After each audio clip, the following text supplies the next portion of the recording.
Musa yang Rasul yang orang sangat baik diutus ke orang yang sangat buruk yaitu Fir'aun, itu saja beretika faqula lahu qaulal layyin, harus sopan. Memahami Quran seperti ini itu kan mudah, nggak perlu dokter, bisa, sudah perlu, bisa, maksudnya bisa. Tapi saya mohon MC atau moderator atau siapa lah ngasih waktu Gus Rizal untuk bully saya, dan saya jamin tidak tak balas. Tidak tak balas, dan saya latihan legowo tadi, wal afina aninas. Itu al ilmu sayyidun wal kitabatu qaiduhu. Jadi ilmu itu ibarat hewan liar, supaya enggak liar dicancang gitu. Tapi kata Mbah Mun, abok cancang kabeh ya ketekekan mati gitu. Jadi ini, nah saya ini kan dikatakan Gus Kafabi tadi cucu murid. Ini saya senang sekali karena memang saya jarang mau diundang pengajian umum. Karena diundang itu artinya kan makmur, diperintah. Sehingga ini sekaligus maklumat, yang nggak merasa mbah guru, jangan ngundang saya, itu kualat nanti. Karena saya berkali-kali bilang, hormat kiai itu wajib, tapi ngatur kiai itu haram. Jadi aturan mainnya jelas, hormat kiai itu wajib. Seneng kiai wajib, tapi kalau ngatur kiai, haram. Ngatur itu ya fatwa itu, fatwa ya. Begini, saya ini baru neliti, mungkin ini tahadus bin nikmat. Saya berkali-kali rembukan sama, termasuk diantaranya sama Profesor Quraish Shihab. Itu mau menjadikan manhajul Quran itu mudah. Di antara kitab yang saya pelajari serius itu kitab Syajaratul Ma'arif. Nanti sebagian tak tinggal di sini biar diajarkan Gus Rizal. Itu rencananya PSG Pusat Studi Qurannya Pak Quraish itu menerbitkan itu. Sementara ini sekarang di UI Universitas Islam Indonesia saya juga ngajar kitab itu. Kitab itu begitu mudah, menjadikan Quran itu pegangan. Kalau di sini katanya mau dimilenialkan itu, milenial itu. Itu begini, misalnya begini. Ini saya beri contoh. Jadi peristiwa-peristiwa khusus yang ada di Quran itu ditabwib secara umum. Jadi ini saya nanti tidak guyon supaya Gus Rizal agak kelihatan kalah, karena kalau guyon-guyonan itu menang saya. Saya ini orang Pantura. Saya misoh saja ada dalilnya. Karena memang dalam tarikh-tarikh itu gitu. Ini Muhammad ponakan kamu, kata orang-orang kafir. Saffaha ahlamana wasabba alihatana. Semoga gak ada yang menerjemah wasabba alihatana. Kitab itu mudah sekali. Misalnya begini, saya beri sekian contoh, mungkin 3 sampai 4. Babu nafil ibad bikullil bilad. Bab kalau seseorang itu harus manfaat di mana saja dia berdomisili. Terus beliau secara mudah bilang, qala ta'ala hakian an Isa bin Maryam wa ja'alani mubarakan ainama kuntu. Saya adalah orang yang hidup di mana-mana itu membawa apa? Berkah. Terus beliau memberi judul secara umum, babu nafil ibad bikullil bilad. Sehingga saya di Rembang, di Lirboyo atau di mana saja, etikanya satu, harus bermanfaat. Setidaknya manfaat, kalau ada orang ingin menang ya saya ngaku kalah lah. Kalau ada orang yang ingin saya diangkat jadi murid, ya oke, saya jadi murid beliau. Enggak masalah. Karena bagian dari kesalian itu tawaduk. Pasti yang tawaduk jadi wali, karena man tawadu'a rafa'ahu Allah. Yang kumo luhur jadi guru pasti tidak jadi wali.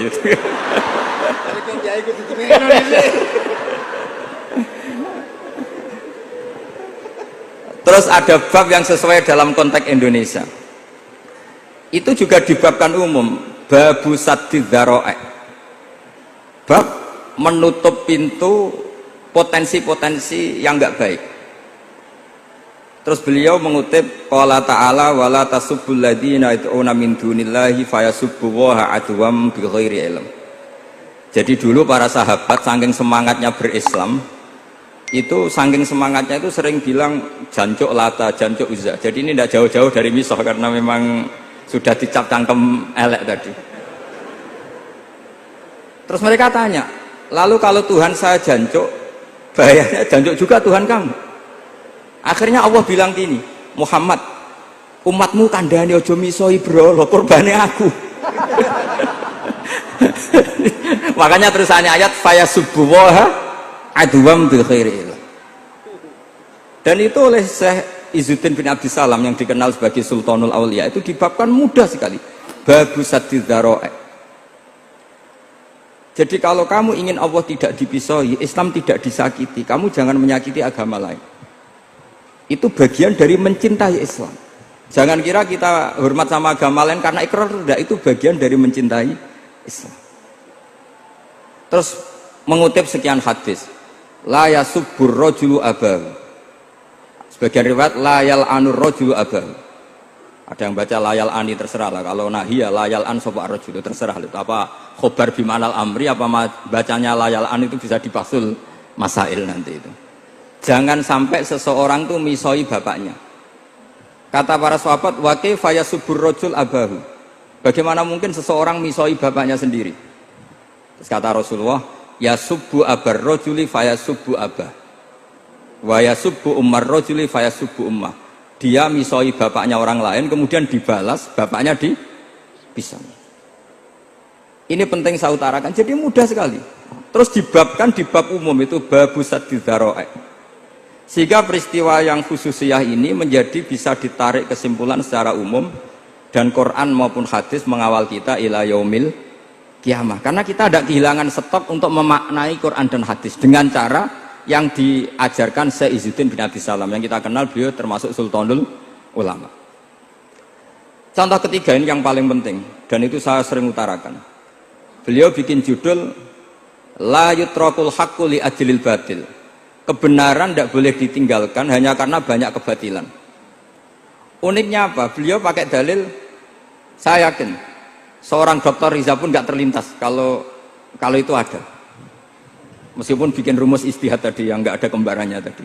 Karena ulama yang waras ya nggak ingin ngembari rumus seperti itu.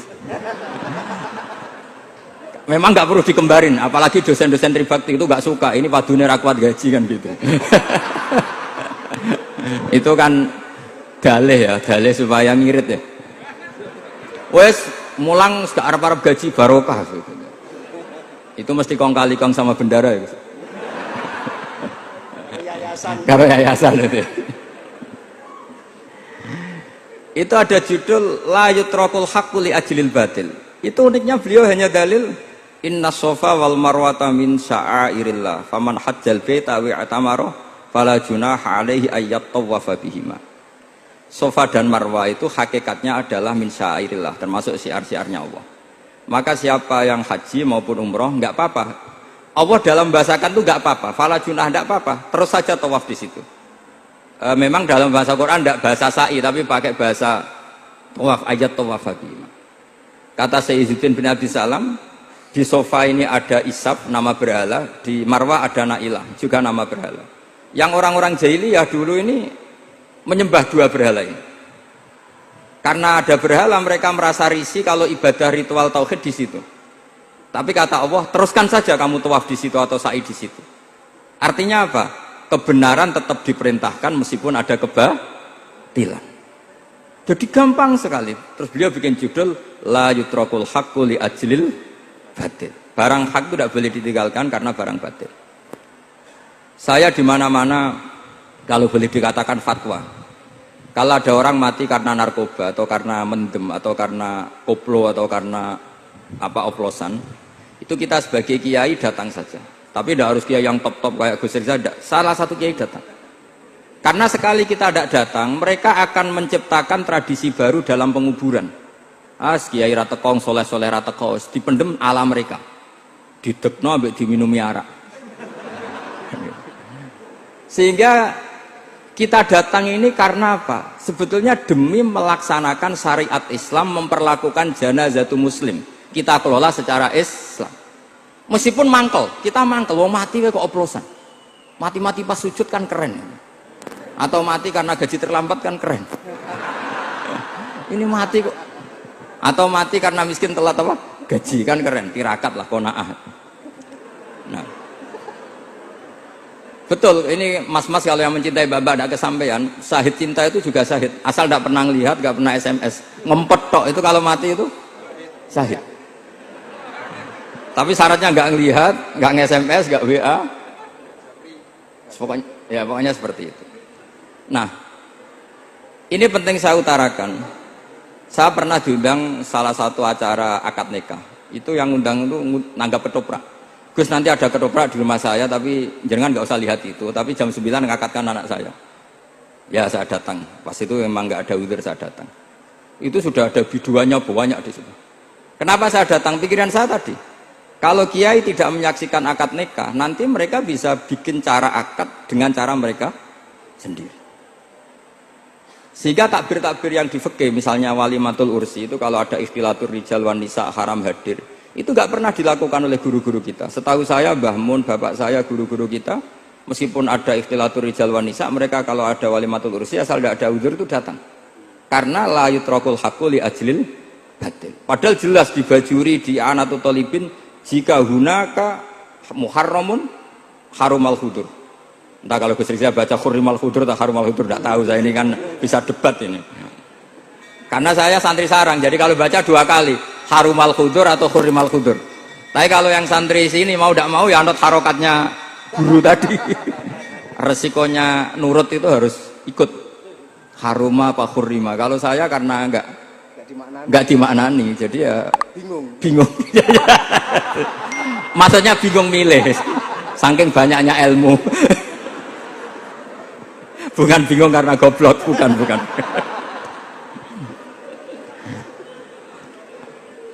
Ini penting saya utarakan. Jadi judul itu penting sekali. La yutrakul haqqu li ajlil batil. Contoh keempat, babu tolabil manzilah. Seorang yang terpercaya itu boleh cari pangkat di pemerintahan. Beliau dalilnya gampang sekali. Yusuf ketika merasa mampu mengendalikan ekonomi, ketahanan pangan zaman itu, beliau matur ke Aziz, ke penguasa Mesir, qala ja'alni ala khazainil ardh. Jadikan saya sebagai pengelola hasil bumi. Inni hafizun alim, saya ini orang terpercaya, saya ini orang yang pinter. Maka ngaku pinter itu boleh asal pinter betul. Karena Nabi Yusuf bilang inni hafizun alim. Ini sudah 4, sampai berapa? 7 sampai 7. 5 aja nanti ilmunya habis. Jadi saya mohon nanti kitab itu saya tinggal 1, tolong dipelajari teman-teman supaya apa ya, ada cara mudah.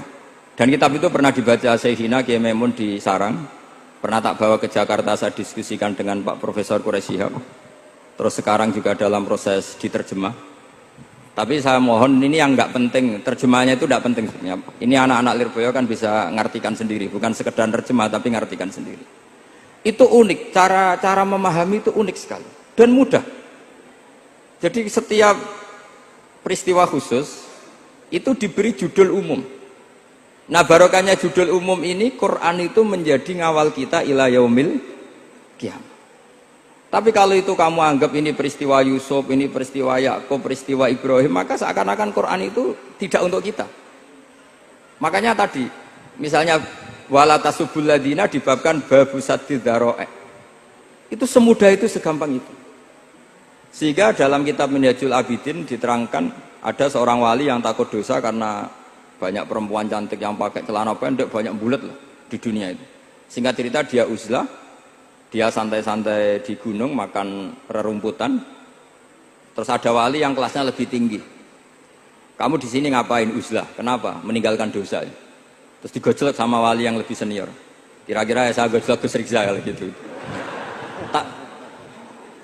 Kata si wali yang lebih senior tadi, taraktum ummata Muhammadin fi aidil mubtadi'ah. Sebetulnya kamu itu tidak menghindari dosa, tapi malah parah. Ketika umat tidak kamu pimpin, artinya membiarkan dipimpin kelompok lain. Dan itu bisa orang ahli bid'ah, bisa orang kafir, bisa yang lebih menyesatkan. Jadi uzlah itu tidak solusi. Ini pentingnya pembanding. Jadi gak apa-apa nanti setelah saya ngisi, dikasih kesempatan untuk bully saya, gak apa-apa. Saya terlalu sakti untuk dikalahkan. Jadi artinya muhibin saya itu nggak ngefek lah kalau saya diadili siapa? Gus Riksa. Nggak ngefek. Jadi menurut saya nanti tak kasih kesempatan untuk ngadili saya kau. Terus setelah itu selesai, saya tidak jawab lagi. Sebagai latihan calon wali itu harus sabar, man. Jadi wal kadhiminal ghaidha wal afina anin nas. Jadi setelah saya dibully nanti saya bilang sudah saya maafkan, wassalamualaikum, terus gitu. Terus contoh yang paling ekstrim gini Gus Riksa, ada contoh babu jawazin namimah limaslahatin. Bab boleh adu-adu. Adu-adu itu mengadukan satu peristiwa yang buruk ke orang lain karena maslahat. Itu contohnya unik sekali. Saya ini bingung, masa ada namam atau namimah kemudian ditoleransi. Terus beliau pakai dalil wajah arojulum min aqsal madinati yas'a. Qala ya Musa innal mal'a ya'tamiru nabikal yaqtuluka fakhrus innilaka minan nasihin. Musa, saya ini pegawai kerajaan Fir'aun, saya termasuk perwira di kerajaan Fir'aun. Saya tahu rapat tadi malam itu memutuskan menangkap kamu untuk dibunuh. Maka kamu harus secepatnya keluar dari Mesir. Itu kan sebetulnya tipikalnya agak namimah, adu-adu, tapi limas lahatin. Itu mudah sekali kitab itu. Jadi saya mohon anak-anak Tribakti yang mau mengkaji Quran ingin alim, pakai kitab itu. Saya jamin kalau khatam pasti alim. Khatam paham maksudnya. Daripada sampean pakai metode usul fikih itu keruwetan, karena selain judulnya sudah ruwet. Lubul usul itu sudah ruwet. Dulu saya ngaji di Sarang itu semua satu kelas itu semuanya dapat 4 tuh. Kecuali saya tidak dapat nilai karena gurunya bingung biji. Tidak tahu bingungnya itu karena dianggap terlalu alim atau terlalu goblok, tidak tahu saya. Yang jelas usul fikih saya itu nggak ada nilainya. Begini kalau dalam usul fikih kan begini. Ya ini agak menghormati pasca sarjana, jadi agak-agak ruwet biar kesannya itu ya intelek atau pinter lah gitu. Kalau guyon terus itu kan nganggap sampean itu isane mau paham guyon itu, jadi gak ngergani orang seperti orang guyon terus itu. Tapi ini agak serius. Begini, misalnya saya sebagai kiai ngundang Zaid, kamu kesini. Saya jelas sebut Zaid kesini, ada tamu. Sebetulnya saya ingin Zaid apa ingin cah dalam siapa saja asal bisa melayani tamu. Zaidun itu zikrul ba'di wa iradatil kul apa zikru Zaidin fi ainihi. Itu kan jadi perdebatan di ilmu usul fikih. Ketika Zaid gak ada, terus di situ ada pelayan yang bernama Bakar Umar gak datang, pasti kayaknya marah. Cek sombong ya santriku, tak udang ra ono sing moro. Terus misalnya anak-anak bilang, Pak Yai Anda kan tadi manggil Zaid, tidak manggil kita. Cek goblok maksudku ono sing nyuguhi teh. Ora kudu Zaid, Bakar Umar yo kena. Bocah kok goblok kan mesti gitu. Artinya gini, menyebut aktor dalam Quran atau hadis itu yuradu syakhsun bi ainihi, apa itu bagian dari zikrul ba'di wa iradatil. Sehingga semua peristiwa di Quran entah itu nyebut Fir'aun berarti mewakili orang togo, orang yang lanjut. Menyebut Musa mewakili orang baik. Apa bagaimana? Itu jadi perdebatan. Lah itu di kitab usul fikih itu penjelasannya ruwet sekali. Sehingga mungkin misalnya begini dalam satu kaidah usul fikih. Hormati tamu yang datang ke saya, siapa saja. Setelah itu saya ralat. Hormati Zaid jika datang bertamu ke saya. Dalam usul fikih itu potensi Zaid ini menjadi mukhassis, berarti siapa saja menjadi batal karena ditaksis kata Zaid. Ada potensinya begini, siapa saja tetap berlaku dan kiai menyebut Zaid adalah zikru ba'di afrodi dzalikal kulli, menyebut individu dari kuliah yang masuk. Jadi tetap hormati tamu siapa saja. Yang termasuk siapa saja adalah Zaid. Apa siapa saja tidak menjadi hukum karena terganti hanya khusus Zaid. Itu jadi perdebatan di perdebatan usul fikih. Jadi terlalu ruwet. Tapi kalau di kitab tadi yang Sajaratul Ma'arif karangannya Izzuddin bin Abdis Salam itu gampang sekali. Saya baca itu min awali hatta akhir itu tidak ada yang iskal, gampang sekali, mudah sekali. Karena tadi mungkin dikarang ahlinya dan dibaca oleh ahlinya, jadi gampang sekali ini. Jadi semudah itu. Istidlal itu gampang sekali. Ya saya ulang lagi tadi, karena ditulis orang ahli dan dibaca oleh orang ahli. Tapi saya pastikan kitab itu tuh mudah sekali. Kenapa saya menyarankan begitu? Karena begini. Sekarang tuh banyak orang menafsirkan Quran karena hanya melihat terjemah atau dengar-dengar dari orang lain. Sementara kita yang gudangnya, kita ya semua lah, santri, sarang, lirboyo semua, itu tidak mau memulai. Andai kan kita mau memulai, maka kita akan tahu apakah zikrus syek itu menjadi takyin, harus itu, atau zikrus syek itu zikrul ba'di wa iradatil qul. Saya beri contoh masalah hukum fikih, karena ini bidang saya dulu ketika muda sering makili Anwar Musyawarah di Lirboyo. Dulu yang makili Lirboyo Gus Isom, Gus Rizza belum musuh saya dulu, belum musuh saya dulu. Jadi kalau musuh saya itu terlambat, saya sudah sufi, sudah agak ahli fikih, sudah pensiun, bukan karena sudah bodoh, tapi sudah ben diurusi sing nom-nom gitu. Sudah makam saya sudah ndak itu sudah. Ndak tahu entah makam saya dari mana, ndak tahu saya. Misalnya begini, saya beri contoh. Di antara yang nggak boleh dalam pernikahan adalah wa an tajma'u bainal ukhtain. Menikahi mbaknya plus adiknya, fi nikahin wahid, tahta rajulin wahid. Jadi nggak boleh mempoligami mbak bersama adiknya. Kalau kita percaya zahirun nas, maka yang haram hanyalah wayoh atau berpoligami mbak dan adik. Dan itu bahaya kalau Anda memahami seperti itu. Zaman Rasulullah Sugeng ngendikan ditambahi satu tok sama Nabi.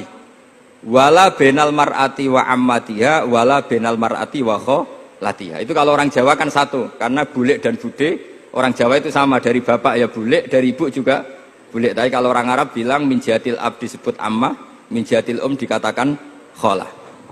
Nabi zaman Sugeng itu hanya nambah itu tok. Juga gak boleh menikahi ponaan plus buleknya atau menikahi buleknya plus ponaannya. Kemudian oleh ulama fikih ditambahi satu kaidah. Dua perempuan yang kalau saja laufurido itu kalau saja diandekan yang satu lelaki tidak boleh nikah, maka orang ini tidak boleh dijamu dikumpulkan tahta rajulin wahid. Berarti memasukkan siapa saja? Mbah dan cucunya, perempuan dan buleknya, perempuan dan saudaranya. Nah, artinya gini, andekan yang disebut Quran itu menjadi itu saja hukumnya, maka yang haram poligami hanya mengumpulkan mbak dan adiknya, karena Quran hanya bilang wa antajma'u bainal ukhtain. Tapi tentu itu kebodohan. Mesti gak tahu ngaji usul fikih. Kitab yang pantangannya orang banyak, ya pantangannya gurunya bareng. Jadi itu bukan pantangan muridnya saja, ya pantangan gurunya bareng. Akhirnya apa? Itu kita analisis bahwa ini mimbabi dzikril ba'di wa iradatil qul. Mungkin ada ulama yang era Imam Syafi'i meredaksikan wa antajma'u bainal ukhtain ibaratun anil jam'i bainal mahromen.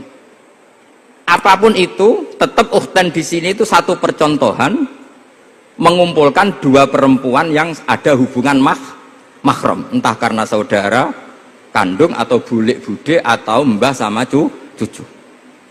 Lalu pertanyaannya, kenapa Quran tidak menyebutkan mbah dan cucu? Kebayang nggak misalnya Gus Rizza nikah orang perempuan cantik umur 25 plus mbahnya umur 70 tahun? Nggak mau membayangkan. Katanya tidak mau membayangkan. Artinya gini, orang waras itu tidak akan melakukan seperti itu, maka nggak perlu dilarang. Tapi nak rabi bae sesuai gedon jebule ayu adi itu banyak. Terus dongano bae mati itu banyak itu. Sehingga yang potensi bahaya itu wa antas mau penal ukhten. Karena yang potensi nakal itu ya itu tadi. Ron mbake luwe ayu rabi adike, semoga kalau sedang keluarga orang lain ceraikanlah. Tungone maksa. Tungone maksa niku lho.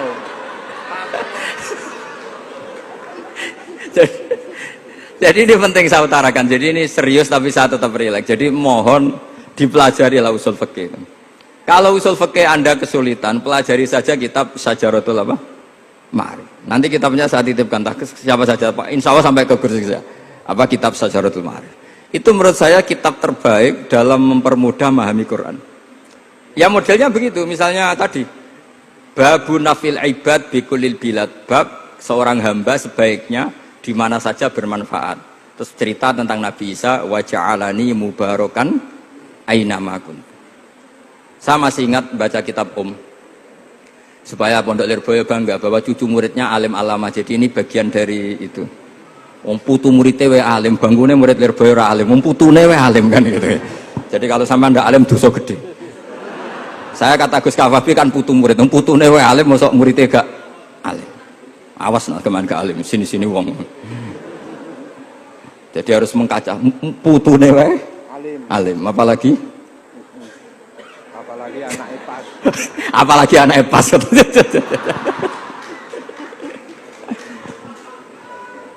Jadi tadi sampai mana Gus? Lupa ya. Sampai adik ayu. Adik ayu. Mbak sing ayu. Ditungakno tadi. Iya, ditungakne bentang mati adik oleh Mbak. Tapi adik mati Gus. Saya teruskan lagi ya. Jadi kalau saya masih ingat baca kitab karangannya Imam Syafi'i dalam tema yang mirip ini. Ketika beliau ditanya, boleh ndak seorang lelaki uzubah tidak nikah? Waqat qala Rasulullah sallallahu alaihi wasallam an nikah sunnati faman rohiba an sunnati falaysa minni. Itu kata Imam Syafi'i.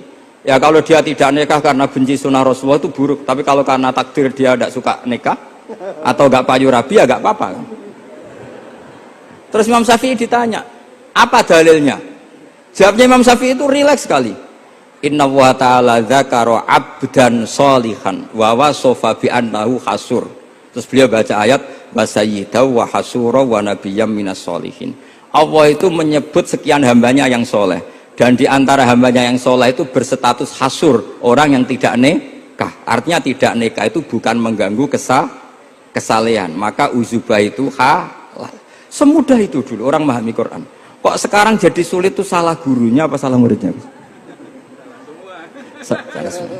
Jadi ini cobalah di apa ya, saya memang ingin supaya Pondok Lirboyo itu mudah sekali paham Quran.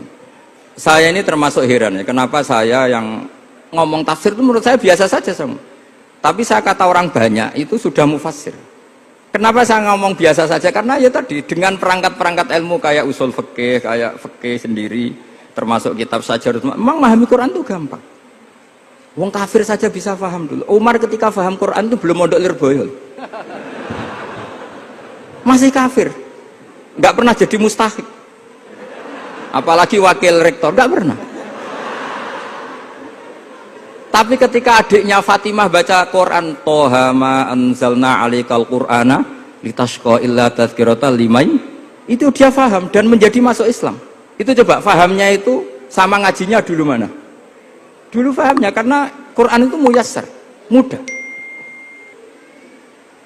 Pernah ada seorang ustadz yang mungkin kalau sekarang agak ekstrim lah. Sama ndak usah bilang cingkrang, ndak usah, pokoknya agak ekstrim ini. Kamu kok senengannya nuduh orang itu. Sampai saya kadang ketularan, saya ini orang baik gak suka nuduh orang gitu. Itu ada orang yang agak ekstrim itu, datang ke Harun Ar-Rasyid. Ya Amirul Mukminin gitu. Inni nasihun laka famusaddidun alaika. Fala tajidanna alayya fi nafsika syai'an. Saya ini orang baik-baik, ingin nasihati jenengan, cuma saya agak kasar. Musaddid itu agak kasar. Dalam bahasa Arab musaddid siddah itu kasar. Kasar atau tegas, kasar lah dalam konteks ini maknanya kasar. Fala tajidanna fi alayya fi nafsika syai'an, mohon jangan dimasukkan hati. Apa kata Harun Rasyid? Ngendikan itu mudah sekali dan itu sangat Qur'ani. Kata Harun Ar-Rasyid, uskut ya ustad. Sebagian riwayat uskut ya jahil. Hei orang bodoh, kamu diam. Inna Allaha ta'ala ba'atha man huwa khairun minka ila man huwa syarrun minni. Wa ma'adzalika qala ta'ala faqula lahu qawlan layyinan la'allahu yatadzakkaru aw yakhsha.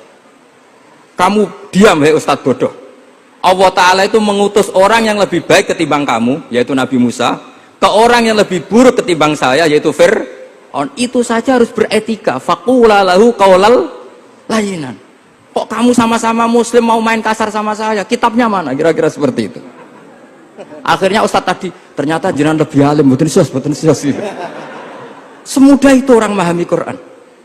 Inna wa ta'ala qad ba'asa man huwa khairun minka ila man huwa syarrun minni. Fa inna wa ta'ala ba'asa Musa. Wa Musa tentu lebih mulia ketimbang ustadz ini. Ila man huwa syarrun minni. Saelek-elek Harun Rasyid itu jelek Fir'aun. Musa yang Rasul yang orang sangat baik diutus ke orang yang sangat buruk yaitu Fir'aun, itu saja beretika faqula lahu qaulal layyin, harus sopan. Jadi kayak apa? Saya bayangkan kayak apa bahagianya kita kalau melihat santri-santri ini memahami Quran seperti ini. Itu kan mudah, nggak perlu dokter, bisa juga perlu, bisa, maksudnya bisa. Nggak perlu dapat honoris causa dari apa tadi? Profesor cangkem elek tadi. Profesor bidang cangkem elek. Jadi karena Quran itu dalil, kata Ibnu Abbas, Al-Quran dalil itu mudah ditaklukkan, dibawa kemana saja itu bisa. Nah, ini yang terakhir, khasnya NU itu wasilah. Ini terakhir, nanti setelah ini selesai. Tapi saya mohon MC atau moderator atau siapa lah ngasih waktu Gus Rizal untuk bully saya, dan saya jamin tidak tak balas. Tidak tak balas, dan saya latihan legowo tadi, wal afina aninas. Sudah itu kata Rasulullah kan gitu, orang yang meninggalkan debat padahal dia benar, bana wau betan fi rabbil jannah. Jadi sudah saya ingin masuk surga lah, tidak usah repot-repot berdebat. Wasilah misalnya Gus Kafabi niru Mbah Makhrus atau Mbah Mun niru Mbah Karim niru Mbah Khalil Bangkalan sampai guru-gurunya. Karena zuriyatam ba'duha min ba'd. Saya juga alhamdulillah kemarin 3 bulan yang lalu, 4 bulan yang lalu Pak Said itu nyari nasabnya di Kudus. Kebetulan beliau sudah dengar-dengar kalau saudaranya Mbah Sahal itu sepupunya Mbah saya, nyari-nyari ketemu beliau senang sekali. Cuma terakhir tanya saya, Gus, saya dengan kamu tua mana? Tua saya, buyut kamu adik buyut saya, kata saya.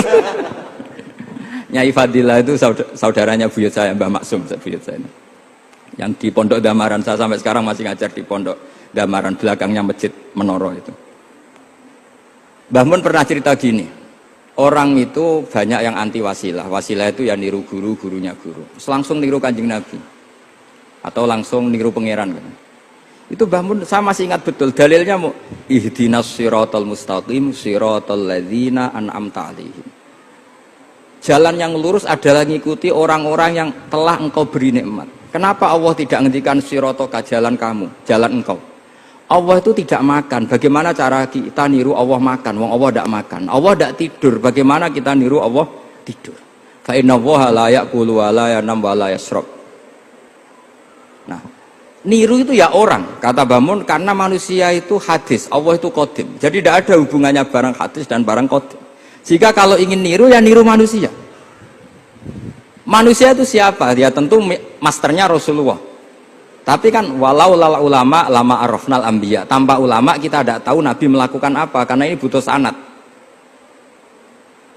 Masyhur itu, walau la murabbi lama arafna rabbi. Tanpa murabbi kita tidak tahu rabbi. Nah, ini penting saya utarakan, sehingga di Quran itu setiap orang baik itu disebutkan orang-orang baik itu siapa? Ulaikal ladzina an'ama Allahu 'alaihim minan nabiyina min dzurriyyati Adam wa mimman hamalna ma'anu wa min dzurriyyati Ibrahim wa Israila wa mimman hadaina wastabaina. Selalu orang baik itu diceritakan orangnya dan ngikuti orang juga. Ulaikal ladzina hadahum wa fa bihudahum muqtadi. Kenapa? Karena kita tidak bisa niru Allah, karena Allah itu tidak makan, tidak minum, tidak tidur. Tentu tidak nikah. Tapi sekarang orang tuh geger, wanut guru-guru ra mesti bener. Sing marai kaidah nak guru ra mesti bener tuh kita. Kita setiap ngajar di Lirboyo di Sarang bilang selain Rasulullah Muhammad tuh tidak maksum. Jadi mereka ketinggalan kalau ngomong kiai ra mesti bener. Tahu kita mulai kecil diajarin selain Nabi kok ora maksum. Dekne ora ilmu anyaran kok ngandani sing mulai bayi alim, itu kan lucu. Kita mulai dulu tahu selain Nabi itu tidak maksum. Kok malah dikandani kiai tidak mesti benar, kenapa diikutin? Udah tahu kalau kiai tidak mesti benar. Cuma kalau kiai tidak mesti benar, nak kue mesti ra bener. Lagi-lagi gerakan cangkem elek kan gitu. Kalau kiai itu hanya mungkin tidak benar, kalau kamu mesti tidak benar. Ini penting saya utarakan sehingga mudah sekali. Apa dalilnya wasilah? Ya kita jawab saja. Ihdinas siratal mustaqim siratal ladzina an'amta 'alaihim. Semudah itu Quran dipahami ahlinya. Tapi sekarang kok memahami Quran jadi sulit, saya menjadi tidak tahu. Ya seperti tadi Izzuddin bin Abi Salam itu banyak dalil la yutrakul haqqu li ajlil batil. Itu contohnya itu hanya inna sofa wal marwata min sya'airillah. Ketika sofa dan marwah belum steril dari berhala-berhala itu, ketika Ka'bah belum steril dari berhala-berhala itu, Nabi tetap tawaf di Ka'bah, tetap sa'i di sofa dan marwah. Kemudian itu disimbolkan la yutrakul haqqu li ajlil batil. Segampang itu agama. Tapi kenapa menjadi sulit? Jadi saya mohon sekali karena kitab itu sedang dikaji di PSG Pusat Studi Quran, juga dikaji di pondok saya. Dulu Syekhina Maimun pernah baca juga. Sekarang di UII yang ngajar saya.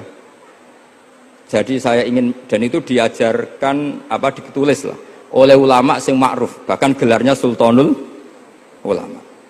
Dalam kasofnya Sayyid Abil Hasan Asyadzili, dalam kasuf beliau mengatakan, saya pas kasuf dengar satu suara, satu hatif, ya Ali, ma'ala wajil ardi, tidak ada di muka bumi ini kajian fikih sing abha, yang lebih bersinar, yang lebih moncer ketimbang kajian Izzuddin bin Abdi Salam.